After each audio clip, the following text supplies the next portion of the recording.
का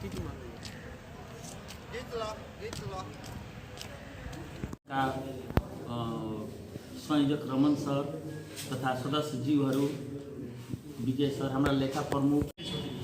अब यो बीआईटी भने एउटा बिचको बाटो भयो जुनमा चाहिँ सीएसआईटीमा मात्र साइन्सका बच्चाहरूले पढ्न पाउने, बीसीएमा जुन पनि यो एउटा बिचको बाटो के आयो भने अब ब्याचलर यो साइन्स फ्याकल्टी हो तर एडमिसन चाहिँ हामी बिना साइन्स पढेकोलाई पनि लिन सक्छौँ भनेपछि तपाईँले 11-12 कुनबाट पढ्नुभयो त्यसले मतलब छैन। तपाईँले म्याथ र तपाईँको इङ्ग्लिस 100 मार्क्स यदि पढ्नुभएको छ र क्राइटेरिया छ 2 CGPA भयो अथवा सेकेन्ड इयरभन्दा बढी छ भने तपाईँ एप्लाई गर्न सक्नुहुन्छ। त यो एउटा के हो कि बच्चाहरू एउटा प्रफिट के भयो भने 11-12 उनीहरूले जुन स्ट्रिम पढे पनि म्याथ र इङ्ग्लिस छ भने बीआईटी पढ्न सक्छन्। अर्को कुरो के छ भने बीआईटी भनेको एउटा सरले पनि भन्नुभयो इन्टरनेसनली एउटा ब्रान्डेड कोर्स जुन प्योर त आइटीलाई समातेको छ। तर अहिले नेपाल सरकारले जति पनि हाम्रो स्थानीय तह, हाम्रो ब्याङ्किङ सेक्टर, हाम्रो मार्केटिङ सेक्टर जति पनि तह छ सबमा आइटी कर्मचारीहरूको नियुक्तिको लागि विज्ञापन भइरहेछ र सम्पूर्ण आइटीको लागि यो बीआईटी नै जरुरी छ। त्यसले गर्दा बीआईटी एउटा त्यो किसिमको भयो। अब हाम्रो जुन यो बीआईटीको कोर्स म्यानेजमेन्ट गरिएको छ यो हुन त 4 वर्षमा हाम्रो टोटल 120 क्रेडिट आवरमा यो निर्धारण गरिएको छ। त्यसमा चाहिँ हाम्रो केही विषयहरू जस्तै कि इन्फर्मेसन टेक्नोलोजी छ हाम्रो, जस्तै हाम्रो mathematics, statistics, management, economics, sociology, psychology, research methodology plus technical writing. भनेपछि ब्याचलर पढेपछि एउटा विद्यार्थीलाई कतै आवेदन दिनु छ भने जबको लागि भने कुरो चाहियो त उसलाई आइटीको नलेज हुनु पर्यो, उसलाई टेक्निकल राइटिङ आउनु पर्यो, उसलाई कुनै कुराको रिसर्च गर्नु पर्यो भने उसलाई आउनु पर्यो, उसलाई सोसियोलोजीको सोसल बिहेभियर थाहा हुनु पर्यो। यो प्रत्येक कुरो यो बीआईटीमा समावेश गरेर यसले एउटा कम्प्लिट आइटी कोर्स बनाएको छ।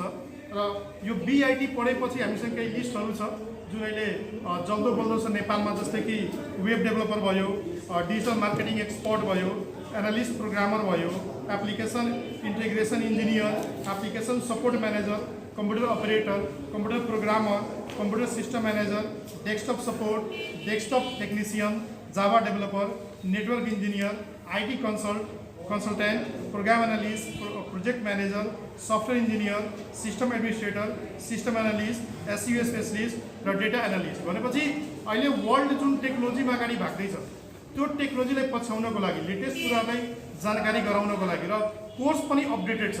त्यो हिसाबले यो बीआईटी फर्स्ट टाइम वीरगन्जमा हाम्रो ठाकुरामा लन्च गरेको छ र वीरगन्जको पनि भोलिको जुन आइटीमा जुन बनाउने विभिन्न हाम्रो जुन एउटा रहर छ त्यसमा एउटा यो बीआईटीले धेरै ठुलो टेवा पुर्याउँछ र ठाकुरामा फर्स्ट टाइम बीआईटी आएको र अहिलेसम्म ठाकुरामको हामीले रेकर्ड हेर्दाखेरि जस्तै बीबीए छ हामीसँग, हाम्रो बीएससी छ, त्यहाँ जति पनि आइटी कोर्सहरू छ त्यो आइटी कोर्सको रिजल्ट वीरगन्जमा मात्र होइन तराईमै सबभन्दा उत्कृष्ट रिजल्ट आइटी सब्जेक्टहरूमा आइरहेको छ। भनेपछि हामीसँग गुड विङ्स, गुड ह्यान्ड्स सबै कुराहरू छौँ।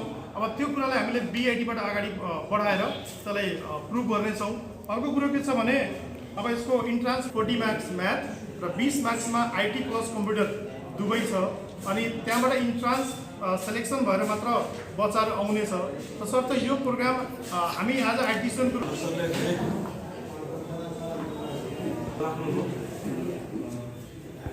आफूलाई पनि थाहा छ भइसक्यो लगभगदेखि हाम्रो खुला भइरहेको छ। त्यही अनुसारको कार्यक्रमलाई पनि उहाँहरू प्रमोट गरिदिनुहुन्छ भन्ने हामी आशा राखेका छौँ।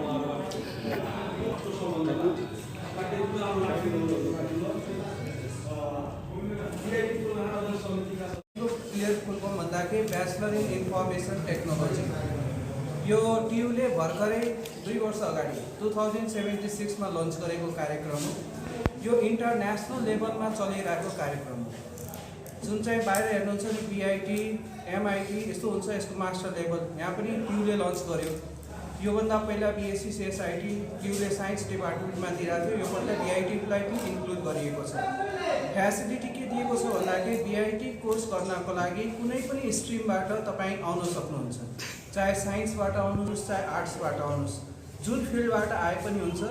तर मिनिमम रिक्वायरमेन्ट के राखेको छ भन्दाखेरि पर्सनहरू सी ग्रेड चाहिँ मिनिमम हुनुपर्छ पास आउट या सीजीपीए 2.0 हुनुपर्छ। र अर्को कुरा के भन्दाखेरि म्याथ र इङ्ग्लिस 100 मार्क्सको चाहिँ हुनैपर्छ। जसले लिनु भएको छैन म्याथ र इङ्ग्लिस उहाँहरूलाई चाहिँ एलाउ गरिँदैन, 100 मार्क्स मिनिमम त हुनैपर्छ। र उहाँहरूले गरिसकेपछि यो प्रोग्राममा तपाईँको सुरुदेखि कम्प्युटर प्लस म्यानेजमेन्ट पनि अलिक मिक्स गरिएको छ, अलिकति सोसल कुरालाई पनि मिक्स गरिएको छ र मेनली फोकस भनेको इन्फर्मेसन टेक्नोलोजीलाई नै दिएको छ। किन भन्दाखेरि फ्युचर भनेको डिजिटल। आज हामी कल्पना गरिरहेछौँ नेपाल डिजिटल नेपाल भनेर फोकस आउट गरिरहेछौँ र हरेक कुरा हाम्रो रियल लाइफ भनेकै पुरा डिजिटल बेसमा भइसक्यो। आज हामी ब्याङ्क गइरहेको छैनौँ, पुरा एप्स बेसमा काम भइरहेछ। हामी कुनै पेमेन्ट गर्नको लागि कुनै पनि वेमा गइरहेछौँ, पेमेन्ट गेटवेको थ्रु गइरहेछौँ। सो आखिर यो जति कुरा भइरहेछ त्यसलाई कसरी फ्युचरमा इम्प्लिमेन्टेसन गर्ने र हाम्रो जुन चाहिँ फ्युचर जेनेरेसनलाई कसरी आइटी बेसमा लग्ने भनेर। सो यो कार्यक्रममा तपाईँले जुन स्टुडेन्टहरू इन्भल्भ के छ भन्दाखेरि यदि बिई गर्ने पर्सन र बिआइटी गर्नुमा फरक के छ भन्दाखेरि सुरुमा कोर्स कन्टेन्ट उस्तै हुँदै जान्छ, तर लास्टमा के छ भने ट्युले इन्टर्नसिप दिइरहेछ। यो 8 सेमेस्टरमा इन्टर्नसिप भनेको के भन्दाखेरि तपाईँलाई 3 मन्थ कुनै पनि अफिसमा जस्तै एनटिसी होस् या ब्याङ्क होस् या सफ्टवेयर डेभलपमेन्टमा गएर काम गर्नै पर्छ र काम गरिसकेपछि फर्केर आउँदाखेरि उसँग 2टा डिग्री हुनुभयो। एउटा त एकाडेमिक डिग्री त छँदैछ, एउटा प्रोफेसनल डिग्री पनि पायो 3 मन्थको। अब त्यो पर्सन यदि त्यही राम्रो गर्छ भने त्यही सेटलमेन्ट भइहाल्छ र अलमोस्ट के देखिएको छ भन्दाखेरि जति पनि पास आउट भइरहेछन् बिआइटी या बिएससी-सिएसआइटीबाट, बिआइटी त भर्खर लन्च गर्यो, बिएससी-सिएसआइटी विषयबाट भन्दाखेरि अलमोस्ट स्टुडेन्टहरू सबै प्लेसमेन्ट भइरहेछन् ट्युबमा। किन भन्दाखेरि लास्ट सेमेस्टरमा इन्टर्नसिप दिन्छ, इन्टर्नसिप जुन चाहिँ बीमा छैन त्यो कुरा चाहिँ यसमा दिएको छ र यसले गर्दाखेरि के हुन्छ भन्दाखेरि तपाईँलाई प्रोफेसनली त्यो पर्सनलाई डिग्री हुने भएकोले एकाडेमिक प्लस प्रोफेसनल दुवै डिग्री भएकोले त्यो मान्छे चाहिँ बित्छ र नट ओन्ली फर द नेपालको कन्टेक्स्ट, यो भनेको त तपाईँको इन्टरनेसनल डिग्री त बाहिर पनि त्यो पर्सनले के गर्न सक्छ भन्दाखेरि एप्लाई गर्न सक्छन् र तिनीहरूलाई सपोर्ट गर्न सकिन्छ। सो यो यस्तो कोर्स लन्च गरिएको छ जुन चाहिँ फ्युचरमा जो पनि पर्सन आइटीसँग रिलेटेड हुन चाहन्छ या पढ्न चाहन्छ त्यसलाई कुनै स्ट्रिमबाट आउनुहोस्, तपाईँ तयारी गर्नुहोस्, पास आउट हुनुहोस्। र यसको जुन कार्यक्रम कसरी बनाएको छ ट्युले भन्दाखेरि फर्स्ट फर्म फिलअप गर्नुहोस्। जस्तै यो फर्म अहिले तपाईँको मार्च 3 गतेदेखि ओपन भइरहेछ, अनलाइन फर्म फिलअप गर्नुहोस्। फर्म फिलअप गरिसकेपछि तपाईँको ट्युले नै इक्जाम लिन्छ, पास आउट हुनुपर्ने हुन्छ। त्यसमा के छ भन्दाखेरि +2 को बेसमा नै इक्जाम हुने हो। त्यहाँ चाहिँ इङ्ग्लिस 40 मार्क्सको, म्याथ 40 मार्क्स र 20 मार्क्स आइटी 100 मार्क्सको इक्जाम हुन्छ। पास आउट भइसकेपछि उहाँहरूले नै लिस्टिङ गरेर हामीलाई कलेजलाई पठाइदिनुहुन्छ, त्यो पर्सनहरूलाई हामीले चाहिँ यहाँ एडमिसन दिने हो र कार्यक्रम सुरु गर्ने हो। यो कुराहरू हामीले गर्न सक्छौँ र फ्युचरमा के गर्न सक्छ भन्दाखेरि फ्युचरमा त्यो person as a IT officer बन्न सक्छ, फ्युचरमा ब्याङ्कमा सिस्टम इन्जिनियर बन्न सक्छ, नेटवर्क एडमिनिस्ट्रेटर बन्न सक्छ, सफ्टवेयर डेभलपमेन्टतिर जान सक्छ। मतलब हरेक फिल्डमा त्यो पर्सनको काम छ। त्यो कुराहरूलाई चाहिँ उनीहरूले टेकल गर्न सक्छन्। So thank you.